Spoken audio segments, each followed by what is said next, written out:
I am ashamed of my body. Not because it is unusual or frightening, but because at some point I began to live as if it constantly needed to be hidden. I can't say exactly when it started. There was no single day when I looked at myself and decided that something was wrong. It happened quietly, almost imperceptibly. At some point, I simply realized that I was no longer looking at myself the way I used to. The mirror stopped being neutral. It turned into a kind of test. I wasn't looking at myself, I was evaluating. Had it gotten worse? Could I see more than yesterday? Could I still leave the house like that without thinking about it every minute? I began to stand sideways automatically. Not because anyone asked me to. Not because someone was staring. My body just chose a position that felt safer. As if I were trying to make myself smaller, to take up less space.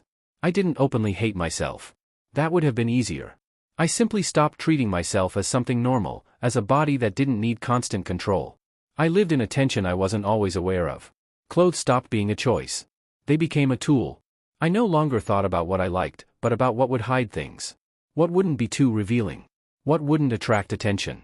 Even when it was warm, I reached for clothes that covered more than necessary. It wasn't about the weather anymore. I noticed that I started moving more carefully. Fewer gestures. Fewer sudden movements. Shoulders slightly hunched, stomach tense, breathing shallow. As if I were constantly in the presence of someone who could judge me. The strangest part was that no one said anything. There were no comments, jokes, or obvious looks. But it didn't matter. The harshest critic had long been inside me, and he never stayed silent. I began avoiding light. Not deliberately, not consciously. I just chose places where I was less visible. Where it was easier to disappear. Where I could be less noticeable. Even at home, I rarely walked around without clothes, as if someone might come in at any moment.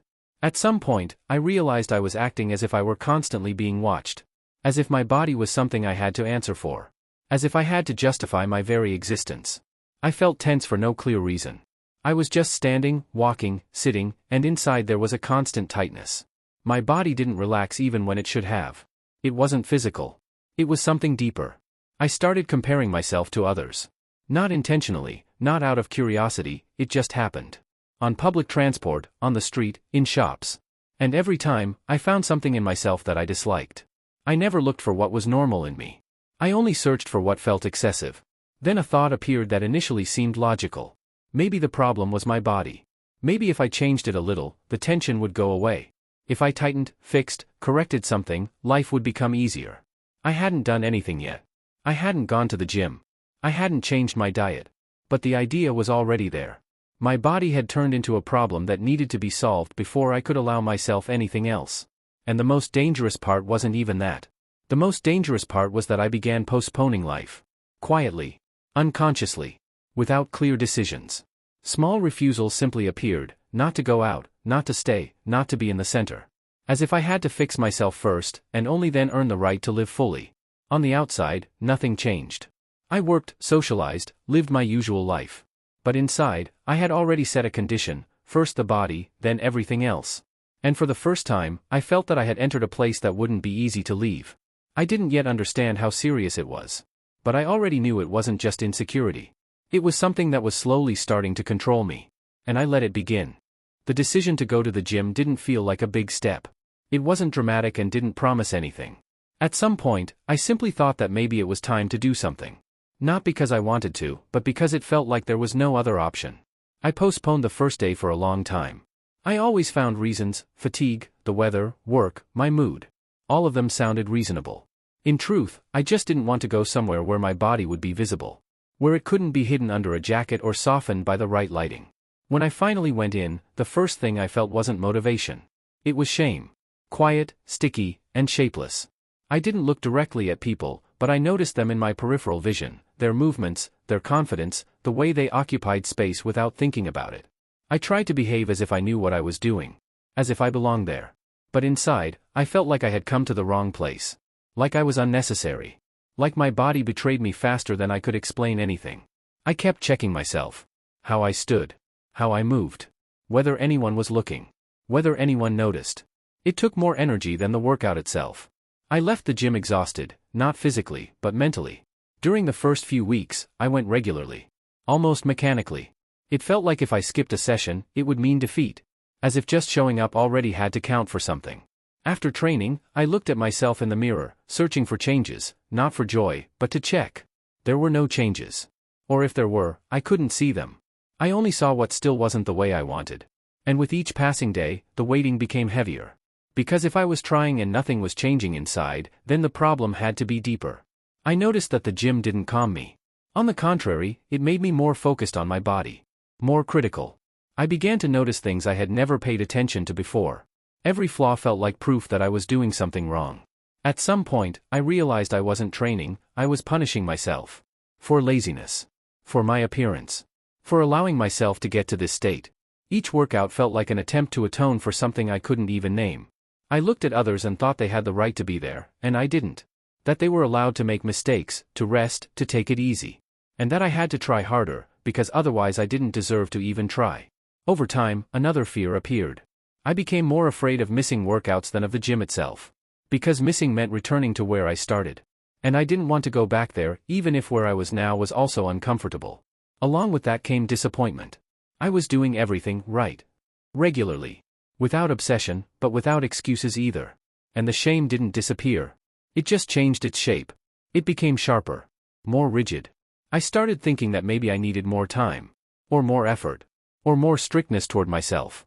And that thought scared me, because I could already see where it led, to more control, and even less freedom. I stopped remembering why I had started in the first place. The gym turned from a tool into a condition. As if without it I had no right to feel normal. As if I first had to fix myself, and only then earn the right to live without tension. Then one day, sitting in the locker room, I realized something I didn't want to admit. I hadn't become more confident.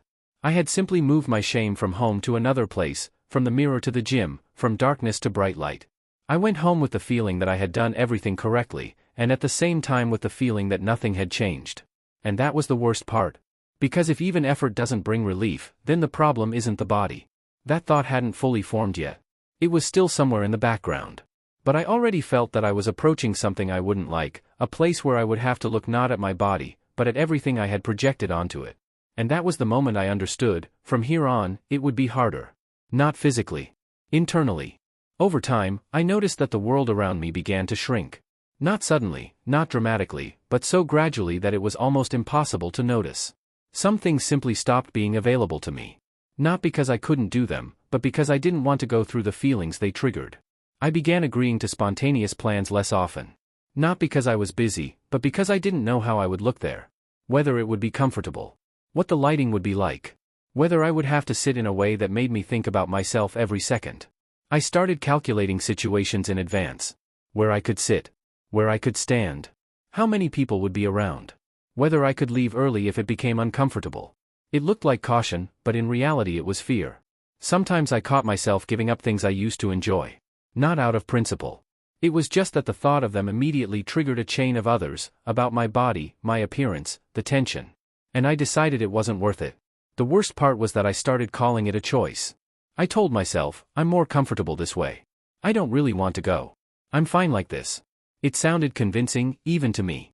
But somewhere deep down, I knew it wasn't entirely true. I was simply avoiding situations where I might be visible. Breakdowns were rare, but they happened. And each one felt like a failure. Not because I had done something physically wrong, but because for a moment I had lost control. And that loss of control frightened me more than any consequence. After moments like that, I became even stricter with myself. More cautious. More restrained. As if I needed to compensate immediately, to put everything back in order and prove to myself that I was still in control. But the tighter I squeezed, the less space I had left. Even at home, I didn't feel fully relaxed. There was a constant sense that I was doing something wrong. That I wasn't trying hard enough. That I wasn't disciplined enough. I began noticing that my body reacted faster than my thoughts. Tension appeared before I understood why. My shoulders lifted, my jaw clenched, my breathing shortened. It became a constant background. At some point, a simple but uncomfortable thought surfaced: I no longer live in my body. I guard it. I watch it closely, making sure it doesn't do anything wrong, doesn't betray me. It was a strange feeling. As if my body and I were no longer the same thing. As if I stood beside it, constantly checking whether everything was under control. And that distance between me and myself only grew. I began to feel less joy. Not because something bad was happening, but because every pleasant moment was immediately followed by evaluation. I couldn't just be. I was always observing myself from the outside. It crept into the smallest details, conversations, pauses, the way I sat, the way I stood, the way I laughed.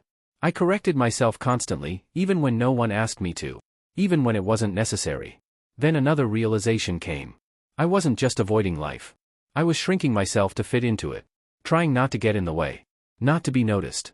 Not to cause discomfort. That realization was difficult, because it offered no easy solution.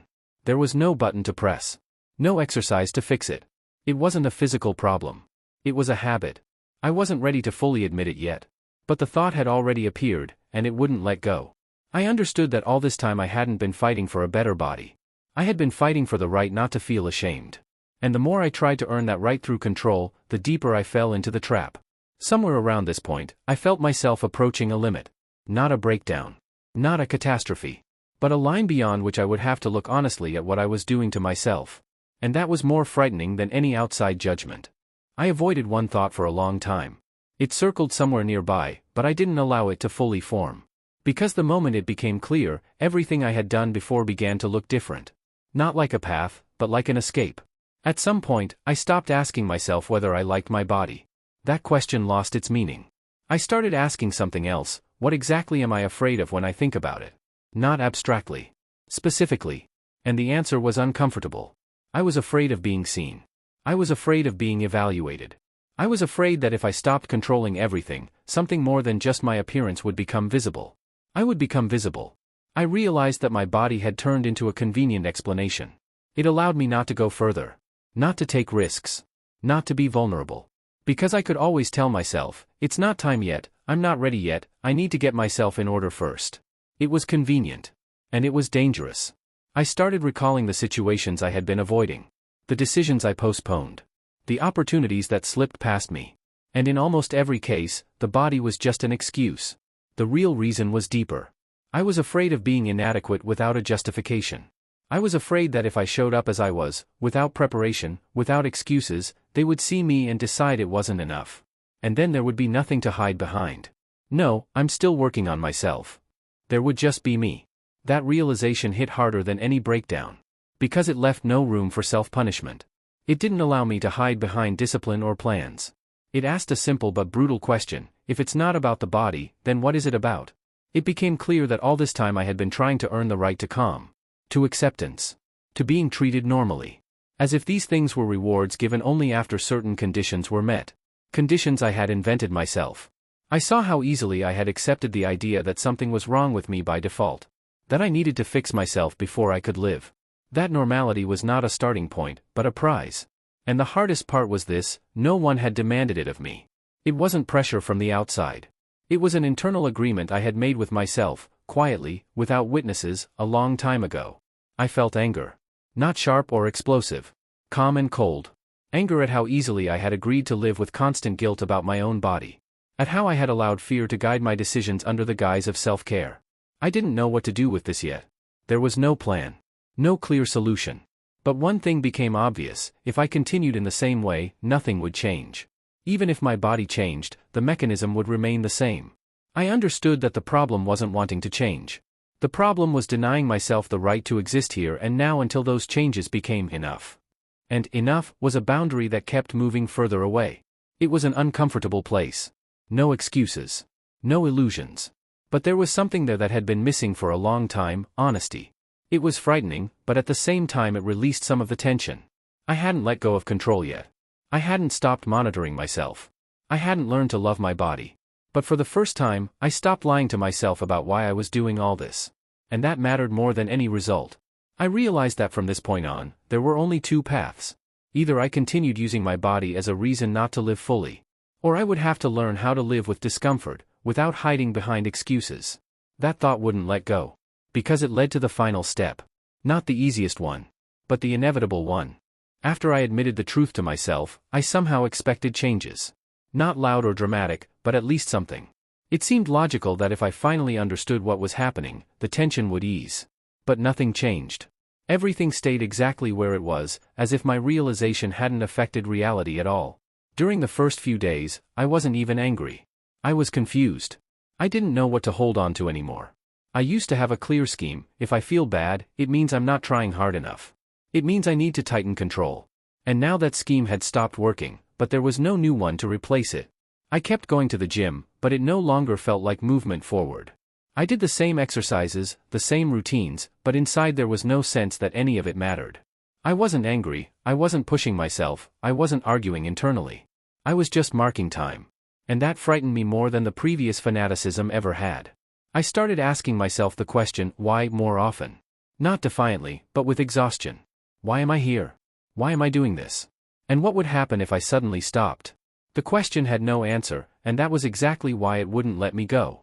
Before, I was afraid of missing a workout because it felt like a step backward. Now I was afraid of something else. I was afraid that if I stopped, I wouldn't feel relief, guilt, or motivation, just emptiness. And that emptiness felt more dangerous than shame ever had. I noticed that I had become less harsh with myself, but not kinder. More distant. Not in a cold way, but in a cautious one. As if I didn't yet know how to handle myself. The old methods no longer worked, and the new ones didn't exist yet. This showed up in small, everyday decisions. I could hesitate longer over choices that used to be automatic. To go or not to go. To stay or leave early. Before, fear always made the decision for me. Now the fear was still there, but it no longer sounded like a command. It was more like background noise. And that background was irritating. Because I didn't know what to do with it. I couldn't drown it out with effort, but I couldn't ignore it either. I started noticing how often I used to escape into action just to avoid being left alone with my feelings. Now action didn't save me anymore. I became more attentive to moments when tension appeared on its own. Without a clear reason. In crowded places. When someone looked at me a little longer than felt safe. Before, I would immediately try to fix it, change my posture, leave, tense up. Now, sometimes, I stopped. Not because I felt comfortable. But because I already knew that running away wouldn't solve anything. It wasn't easy. There were moments when I wanted to return everything to the way it was. Bring back strict rules, a clear plan, the feeling of control. Because control, no matter how exhausting, creates an illusion of safety. And without it, I felt exposed. I noticed something else, too. Before, I was constantly focused on the result, on who I was supposed to become. Now that image began to blur. Not because I stopped wanting change, but because I stopped believing that one specific form would fix everything. That realization was unpleasant. Because if it wasn't about a specific result, then I had to admit that I'd been chasing something for a long time that could never give me what I expected. And that was hard to accept. I didn't give up. But I wasn't moving forward in the old sense either. I was suspended between two states. Between the old logic and a new one that I hadn't yet learned to articulate. Between the desire to change and the fear of starting again from the wrong place. It was a strange period. Almost nothing changed on the outside. But inside, for the first time, I genuinely didn't know what would happen next. And instead of trying to fix that uncertainty immediately, I let it stay. I didn't call it a choice yet. But for the first time, I didn't rush to escape the fact that I didn't have an answer. And that was when I felt something begin to shift, slowly, subtly, but not the way it used to. Over time, I began to notice that my fear hadn't disappeared. It had simply stopped being loud. Before, it screamed and pushed me into action, into control, into constant tension. Now it had grown quieter, but no less persistent. It was simply there, like a background noise I didn't yet know how to relate to. I still caught myself making the same automatic movements. Shoulders slightly hunched. Stomach tense. A gaze that didn't linger longer than necessary. None of it had vanished. And for a while, that irritated me. It seemed logical that if I had understood everything, my reactions should change as well. But my body didn't read my conclusions. I began to see how deeply all of this was embedded in me. It wasn't about appearance or habits formed over the last few months. It was something older. As if I had learned long ago to live in a state of caution and simply hadn't noticed it, until my body became the focal point. I was surprised by how many decisions I made on autopilot. I didn't think, I'm scared. I thought, I'm more comfortable this way. I didn't tell myself, I'm avoiding. I said, I just don't really want to. Only now was I starting to see the difference. That realization was uncomfortable. Because where I once hid behind clear rules, now every decision required awareness. I could no longer automatically blame everything on my body. I had to honestly admit where I truly didn't want something, and where I was simply afraid. I started noticing that fear most often appeared not in extreme situations, but in ordinary ones. In small moments. When I needed to be a little more present. When I had to take up space instead of shrinking. When there was no clear role to hide behind. Before, I avoided those moments. Now, sometimes, I stayed. Not for long. Not with confidence. Just a little longer than before. Each time, the familiar tension rose inside me, but this time, I didn't immediately try to get rid of it. It felt like holding your breath underwater. Not to prove anything. Just to see what would happen if I didn't surface right away. I wasn't becoming braver. I simply wasn't running. At times, it felt like I wasn't doing enough. That everything was moving too slowly. That I was stuck between states and calling it a process. In those moments, I felt the urge to return to my old rigidity, to make a plan, set a goal, regain a sense of control. But something inside me was already resisting that path. Not loudly. Quietly. As if I knew that if I went back, I'd end up in the same place, maybe with different details, but with the same mechanism. I began to notice how often I was waiting for evaluation. Even without a specific person in mind. Just waiting for confirmation that I was okay. That I looked acceptable. That I wasn't out of place. And that waiting itself kept me tense. I had tried to earn that validation through effort, through control, discipline, form. Now I saw that it could never be stable. Because it didn't depend on me. It depended on how I imagined someone else might see me. That was difficult to accept. Because if I couldn't control that perspective, then I would always remain a little vulnerable. And vulnerability was exactly what I had spent the longest time avoiding. It didn't make me calmer. But it made me more honest. I stopped calling fear concern. I stopped disguising avoidance with comforting words. I began to see things as they were, without rushing to fix them. It didn't bring relief. But it brought clarity. And that clarity, painful as it was, quieted some of the inner noise. I no longer spent so much energy trying to convince myself that everything was under control. I found myself living in a state that once seemed unacceptable to me. A state where not everything was resolved. Where there was no clear answer to what was right or wrong. Where I couldn't hide behind a formula. And although it was uncomfortable, I felt that something important was beginning here. Not a result. Not a change in appearance. But an understanding of how I had been treating myself for so many years. And that understanding was quietly leading me toward the next step, one I could no longer simply ignore. At some point, I got tired of waiting for the fear to disappear. Not abruptly, not as a decision, but as a quiet inner exhaustion. I suddenly realized that all this time I had been living with a hidden hope, just a little more, and it would get easier. One more step, one more correct action, and the tension would finally loosen. But that point kept moving further away. I began to notice that even when everything was calm, there was a constant sense of readiness inside me. As if I were always on alert. As if something could go wrong at any moment, and I would need to quickly pull myself together, brace myself, hide. It wasn't tied to specific events. It was a state. Before, I thought it was because of my body. Because of shape, appearance, imperfection. Now I started to see that it was something else. Something that didn't disappear even when nothing threatened me. And that scared me more than any external reason ever had. I caught myself thinking that shame might not be a problem to solve, but a background I had learned to live with. Not because I liked it, but because I didn't know another way. And then the question I had been avoiding for a long time finally surfaced: what if it never goes away? That thought was hard to accept. Because if shame doesn't disappear, then there is no ideal state to reach. Which means all my attempts to fix myself weren't a path to peace, but a way of postponing life until some imaginary later. I started noticing how often I evaluated myself even when nothing was happening. I was just sitting, and already thinking about how I looked. Just walking, already controlling my movements. Just being quiet, already analyzing whether it was too much. It was exhausting. And suddenly I allowed myself to admit that I didn't want to live like this anymore. Not as a protest. Without drama. Just as a fact. I was tired of fighting a feeling that was beyond my direct control. Tired of making plans that were supposed to lead me to a state where I could finally breathe. Because each of those plans only added more tension. I noticed that when I stopped trying to do something with myself, a strange silence appeared inside. Not peace, silence. Without constant commentary. It was brief, it faded quickly, but I felt the difference. In that silence, I saw how many of my actions were aimed not at living, but at avoiding.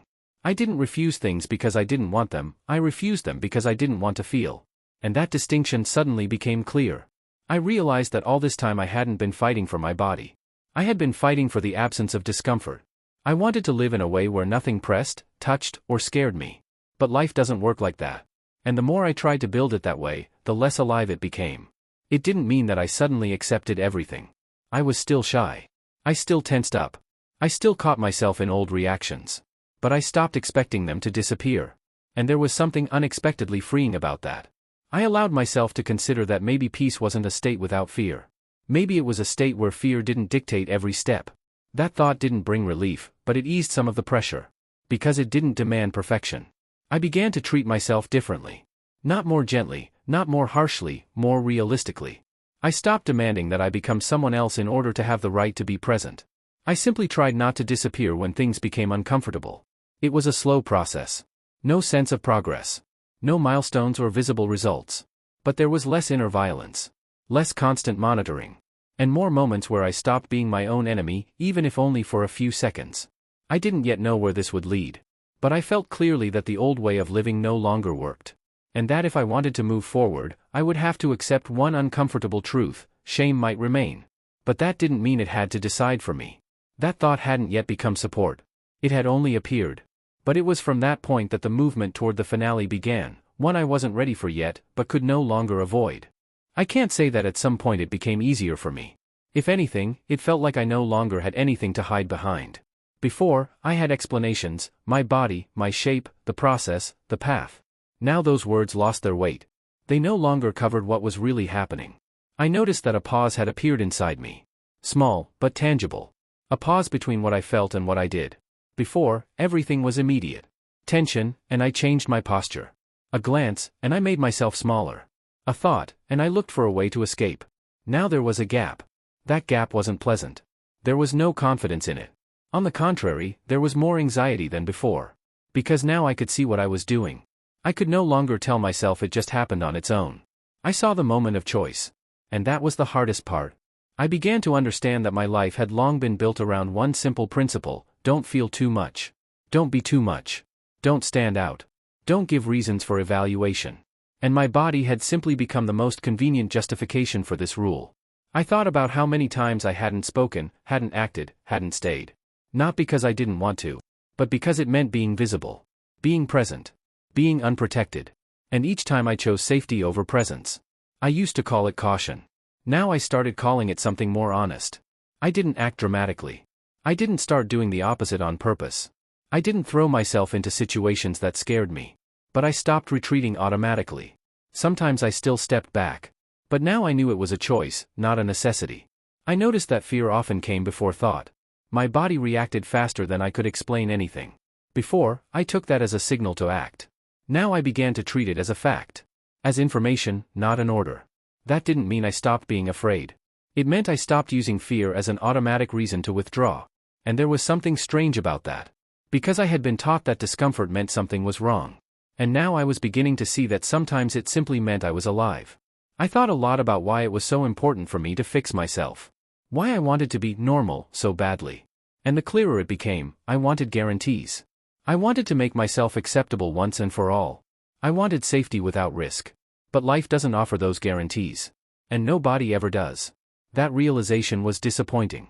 Not loudly, not dramatically. Quiet and deep. A disappointment in the idea that one day I would live without fear. That I would become someone who no longer had to tense up. I began to see that all this time I had been waiting for a perfect moment. The moment when I would be ready enough, changed enough, safe enough. And that moment had never arrived, not because I failed, but because it didn't exist. This understanding didn't bring relief. But it did bring clarity. I stopped waiting. Not in action, but internally. I no longer told myself, just a little more, and then. I began to live with what was. Not heroically. Not confidently. I simply stopped postponing life to an imaginary future. I allowed myself to be here, even if I was uncomfortable, even if I was ashamed, even if I didn't like myself. It wasn't acceptance. It was a refusal to hide.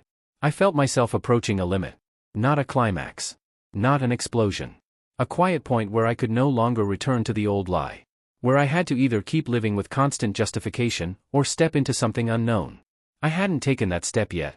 But I was standing right in front of it.